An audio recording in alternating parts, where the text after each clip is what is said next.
दी banking गुरु channel में आपका स्वागत है।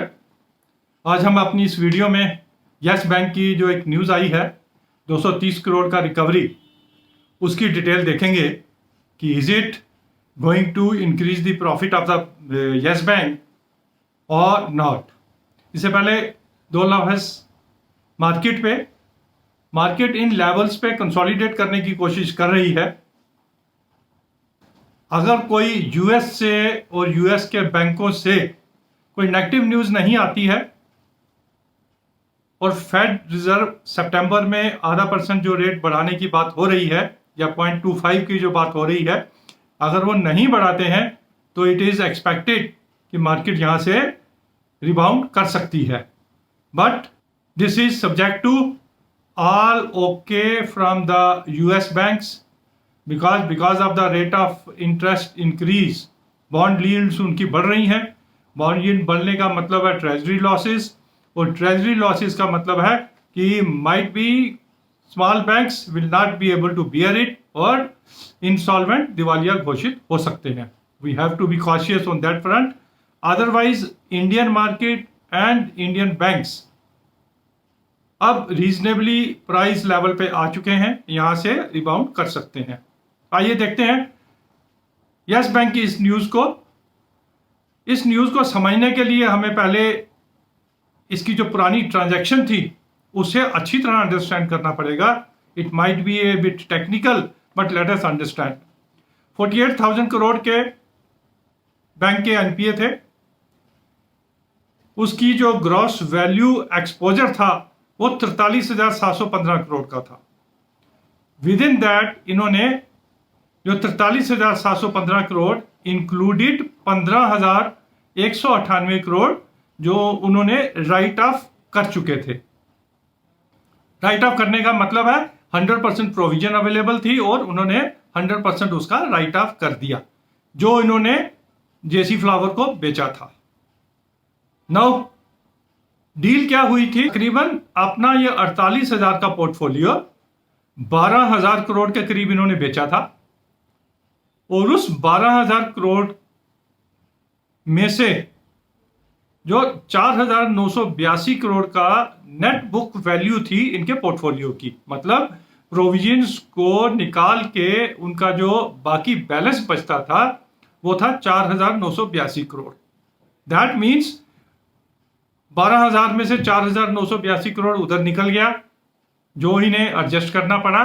तो नेट कंसिडरेशन इनको जो मिली 48,000 करोड़ के पोर्टफोलियो की वो थी 8,046 करोड़ की, 8046। अब वो मिलनी कैसे थी? 1585 की रेशो में, मतलब 15% जो इमीडिएटली कैश मिलना था और 85% जो था वो इनको सिक्योरिटी रिसीट्स के फॉर्म में मिलना था। और सिक्योरिटी रिसीट्स जब एनकैश होंगी जब एक्चुअल में एनपीएस रिकवर होंगे। दैट मीन्स 6,839 करोड़ की इनकी सिक्योरिटी रिसीट्स बनती हैं, 85% पोर्शन ऑफ 8046।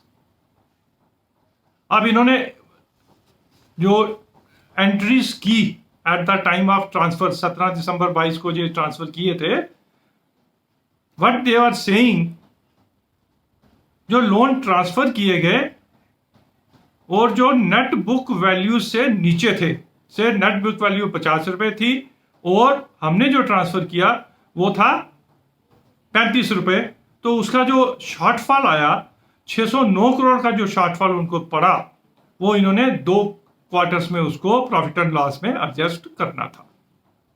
एंड जो लोन्स नेट बुक वैल्यू से हायर थे उसका एक्सेस प्रोविजन अवेलेबल हो गया, 3,161 करोड़ का एक्सेस प्रोविजन अवेलेबल हो गया। वो अपने प्रॉफिट में शो कर सकते थे, but they didn't do that, they simply kept it as a provision, as a prudent banker. 512 crore का इनकी कैश रिकवरी भी थी जो excess of net book value थी जो इन्होंने प्रॉफिट एंड लॉस में डाल दी। ये सब ट्रांजैक्शन इन्होंने दिसंबर में ये कर चुके थे। अब जो ये न्यूज़ आई है 230 करोड़ की रिकवरी, हमें इसे ऐसे समझना होगा कि 8,046 करोड़ की इन्होंने सिक्योरिटी रिसीट्स क्रिएट कर ली, इन द सेंस कि they have to recover 8,046 crore from JC flower. जैसे जैसे एनपीएज रिकवर होंगे ये सिक्योरिटी रिसीट्स को टू दैट एक्सटेंट कम करते जाएंगे। जैसे इनको 230 करोड़ रुपया मिल गया, इन्होंने सिक्योरिटी रिसीट्स को कम कर दिया।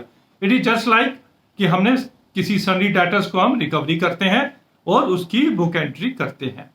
यस, टू दैट एक्सटेंट, क्योंकि सिक्योरिटी रिसीट्स कम हो जाएंगी,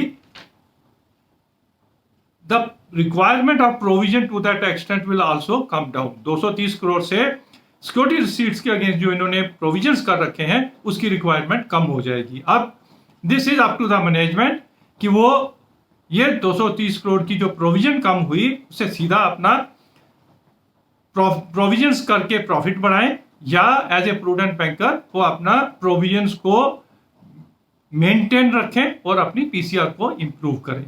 सिमिलर जब भी कभी रिकवरीज आएंगी तो this is the call which the management has to take. It appears to be कि the management will be taking a call कि इसको प्रॉफिट में ना ले जाकर अपनी प्रोविजंस को स्ट्रेंथन करके अपनी पीसीआर को इंप्रूव करेंगे। But at the same time अगर 12,000 करोड़ की जो इनकी डील हुई थी उससे ज्यादा रिकवरी होती है, से 15,000 करोड़ की टोटल रिकवरी हो जाती है, तो जो एक्सेस ऑफ 3,000 करोड़ अगर होगा तो वो शेयर किया जाएगा जेसी फ्लावर और यस बैंक में। At that time straight way they can transfer the excess amount as recoveries from the NPAs और प्रॉफिट एंड लॉस में उसका इंपैक्ट आ सकता है। बट अभी दिल्ली दूर है, अभी तो 260 करोड़ रिकवर हुए हैं, अभी 12,000 करोड़ रिकवर होने हैं और उससे beyond also the recoveries have to be made. तो इस न्यूज का इमीडिएट इंपैक्ट सीधा प्रॉफिट पे नहीं होगा, इनडायरेक्टली प्रोविजंस कम होंगी और it is the managements call कि प्रोविजंस कम करके प्रॉफिट बढ़ाएं या अपनी पीसीआर इंप्रूव करें। इस न्यूज के चलते जो यस बैंक का शेयर है वो 10-15 पैसे चलना शुरू हुआ है, but we should not immediately jump to grab the Yes Bank. मेन इसकी चाल हम देखेंगे अगले क्वार्टर के रिजल्ट्स के बाद। अभी तो हमने देखा कि इस करेक्शन में ये 17 रुपये, 16 रुपये 95 पैसे, 16 रुपये 90 पैसे पे ही टिका रहा है। अभी big jump we are not expecting. At the same time इनके जो 3 साल का लॉक इन पीरियड भी जो खत्म हुआ है वो लोग भी अपना शेयर एंड कैश करने के लिए बैठे हैं।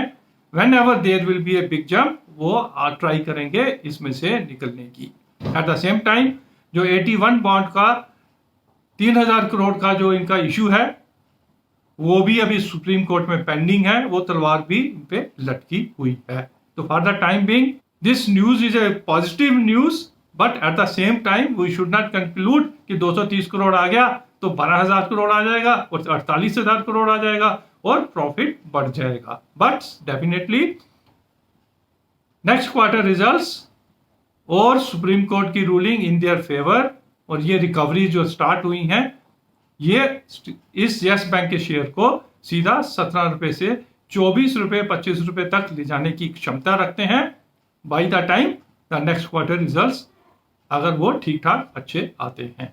तो ये था हमारा अंडरस्टैंडिंग ऑफ द न्यूज जो 230 करोड़ की रिकवरी की न्यूज आई है based on what ever information is available और यस बैंक ने प्रोवाइड करवाई है। Thank you very much for watching this video on the latest development on the Yes Bank.